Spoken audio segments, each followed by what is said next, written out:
বিসমিল্লাহির রহমানির রহিম। আসসালামু আলাইকুম। আশা করছি সবাই ভালো আছেন।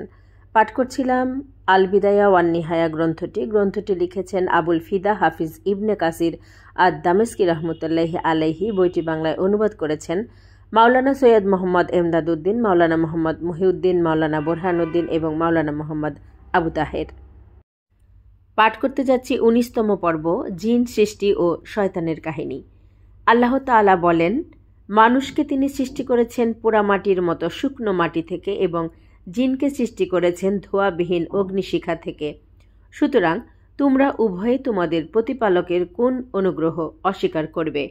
55 নম্বর সূরা, 14 থেকে 16 নম্বর আয়াত। আমি তো মানুষ সৃষ্টি করেছি ছাঁচে ঢালা শুকনো ঠনঠনে মাটি থেকে এবং তার পূর্বে সৃষ্টি করেছি জিন লু হাওয়ার আগুন থেকে। 15 নম্বর সূরা, 26 থেকে 27 নম্বর আয়াত। ইবনে আব্বাস রাদিয়াল্লাহু আনহু, ইকরিমা, মুজাহিদ ও হাসান রহমতুল্লাহি আলাইহি প্রমুখ বলেন,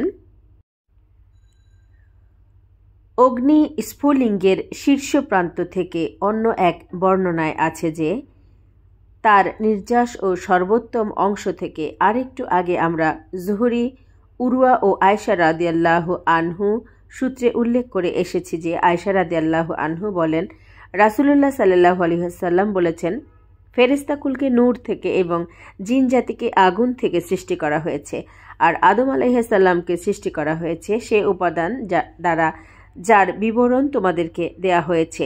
মুসলিম। বেশ কিছু তাফসির বিশেষজ্ঞ বলেছেন যে জিন জাতিকে আদম আলাইহিস সালাম এর পূর্বেই সৃষ্টি করা হয়। তাদের পূর্বে পৃথিবীতে হীন ও বিনোদের এরা জিনদেরই একটি সম্প্রদায় বিশেষ বসবাস ছিল। আল্লাহ তাআলা জিনদেরকে তাদের উপর বিজয়ী করলে তারা তাদের কতককে হত্যা করে এবং কতককে পৃথিবী থেকে নির্বাসন দেয়, তারপর নিজেরাই সেখানে বসবাস করতে শুরু করে। সুদ্দি রহমতুল্লাহি আলাইহি তার তাফসিরে ইবনে আব্বাস রাদিয়াল্লাহু আনহু ও ইবনে মাসউদ রাদিয়াল্লাহু আনহু প্রমুখ সাহাবা থেকে বর্ণনা করেন যে আল্লাহ তাআলা যা সৃষ্টি করতে চেয়েছিলেন তা সৃষ্টি করা শেষ করে আরশে সমাসীন হন।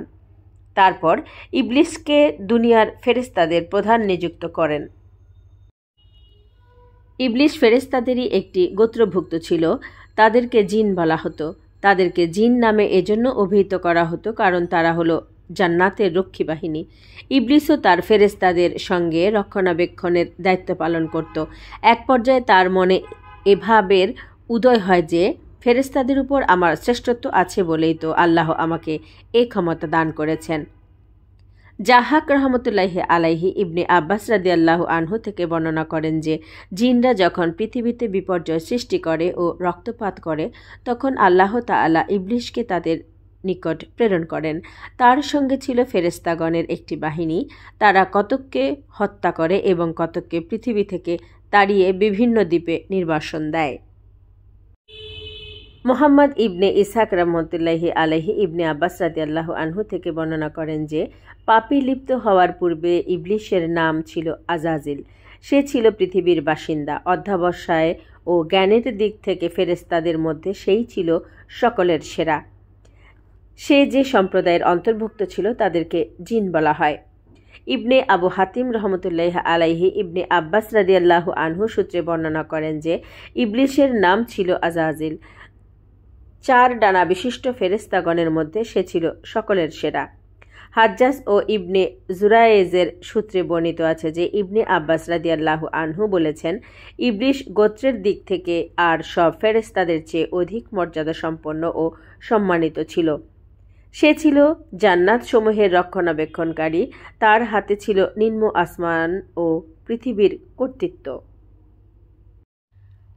সালিহ রহমতুল্লাহি আলাইহি ইবনে আব্বাস রাদিয়াল্লাহু আনহু থেকে বর্ণনা করেন যে তিনি বলেন, ইবলিস আকাশ ও পৃথিবীর মধ্যবর্তী সবকিছু নিয়ন্ত্রণ করত। ইবনে জারির এই বর্ণনাটি উদ্ধৃত করেছেন। কাতাদা রহমতুল্লাহি আলাইহি সাইদ ইবনে মুসায়াব রহমতুল্লাহি আলাইহি থেকে বর্ণনা করেন যে ইবলিস নিম্ন আকাশের ফেরেশতাদের প্রধান ছিল। হাসান বসরি রহমতুল্লাহি আলাইহি বলেন, ইবলিস এক পলকের জন্য ফেরেশতার দলভুক্ত ছিল না। সে হলো আদি জিন, যেমন আদম হলেন আদি মানব। শাহর ইবনে হাওশাব প্রমুখ বলেন, ইবলিশ ওইসব জিনের একজন ছিল যাদেরকে ফেরেশতাগণ বিতাড়িত করে দিয়েছিলেন, কিন্তু ইবলিশকে কয়েকজন ফেরেশতা বন্দী করে আকাশে নিয়ে যায়।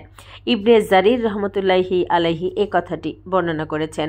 তারা বলেন, তারপর যখন আল্লাহ তাআলা আদম আলাইহিসসালামকে সৃষ্টি করার সংকল্প করেন যাতে পৃথিবীতে তিনি এবং পরে তার বংশধরগণ বসবাস করতে পারে এবং তিনি মাটি দ্বারা তার দেহাবয়ব তৈরি করেন, তখন জিনদের প্রধান এবং তাদের মধ্যে শ্রেষ্ঠ ইবাদতকারী আজাজিল বা ইবলিস তার চারদিকে ঘুরতে শুরু করে। যখন সে দেখতে পেল যে তা একটি শূন্য গর্ভ মূর্তি, তখন সে আঁচ করতে পারল যে এটি এমন একটি দেহাবয়ব যার আত্মসংযম থাকবে না। তারপর সে বলল, যদি তোমার ওপর আমাকে ক্ষমতা দেওয়া হয় তাহলে অবশ্যই আমি তোমাকে ধ্বংস করব, আর যদি আমার উপর তোমাকে ক্ষমতা দেওয়া হয় তাহলে আমি অবশ্যই তোমার অবাধ্যতা করব। তারপর যখন আল্লাহ তাআলা আদমের মধ্যে তার রূহের সঞ্চার করেন এবং তাকে সিজদা করার জন্য ফেরেশতাগণকে আদেশ দেন, তখন প্রবল হিংসাবশে ইবলিশ তাকে সিজদা করা থেকে বিরত থাকে এবং বলে, আমি তার চাইতে উত্তম। আমাকে তুমি আগুন থেকে সৃষ্টি করেছ আর তাকে সৃষ্টি করেছ কাদামাটি থেকে। এভাবে ইবলিস আল্লাহ তাআলার আদেশ অমান্য করে এবং মহান প্রতিপালকের বিরুদ্ধে আপত্তি তোলে। সে ভুল যুক্তি প্রদর্শন করে তার প্রতিপালকের রহমত থেকে দূরে সরে যায় এবং ইবাদত করে যে মর্যাদা লাভ করেছিল তা থেকে বিচ্যুত হয়। উল্লেখ্য যে ইবলিশ ফেরেশতাগণের মতোই ছিল বটে, তবে সে ফেরেশতা জাতিভুক্ত ছিল না, কারণ সে হলো আগুনের সৃষ্টি আর ফেরেশতারা হলেন নূরের সৃষ্টি। এভাবে তার সর্বাধিক প্রয়োজনের মুহূর্তে তার প্রকৃতি তাকে প্রতারিত করে এবং সে তার মূলের দিকে ফিরে যায়। এ প্রসঙ্গে পবিত্র কোরআনে আল্লাহ তাআলা বলেন, তখন ফেরেশতাগণ সকলেই একত্রে সিজদা করল, কিন্তু ইবলিশ করল না। সে সিজদাকারীদের অন্তর্ভুক্ত হতে অস্বীকার করল। 15 নম্বর সূরা 30 নম্বর আয়াত। আল্লাহ তাআলা আরও বলেন, এবং স্মরণ করো, আমি যখন ফেরেশতাদেরকে বলেছিলাম আদমের প্রতি সিজদা করো, তখন সকলেই সিজদা করল ইবলিশ ব্যতীত। সে জিনদের একজন, সে তার প্রতিপালকের আদেশ অমান্য করল। তবে কি তোমরা আমার পরিবর্তে তাকে এবং তার বংশধরদেরকে অভিভাবক রূপে গ্রহণ করছো? তারা তো তোমাদের শত্রু। জালিমদের এ বিনিময় কত নিকৃষ্ট। অবশেষে ইবলিশকে ঊর্ধ্ব জগৎ থেকে নামিয়ে দেয়া হয় এবং সেখানে কোনো রকম বাস করতে পারে এতটুকু স্থানও তার জন্য হারাম করে দেয়া হয়। অগত্যা সে অপদস্থ, লাঞ্ছিত, ধিক্কৃত ও বিতাড়িত অবস্থায় পৃথিবীতে নেমে আসে। সঙ্গে সঙ্গে তাকে এবং তার অনুসারী জিন ও মানুষের জন্য জাহান্নামের সতর্কবাণী জানিয়ে দেওয়া হয়, কিন্তু তা সত্ত্বেও সে সকল পথে ও ঘাটিতে আদম সন্তানদেরকে বিভ্রান্ত করার জন্য সর্বশক্তি নিয়োগ করে চেষ্টা চালায়।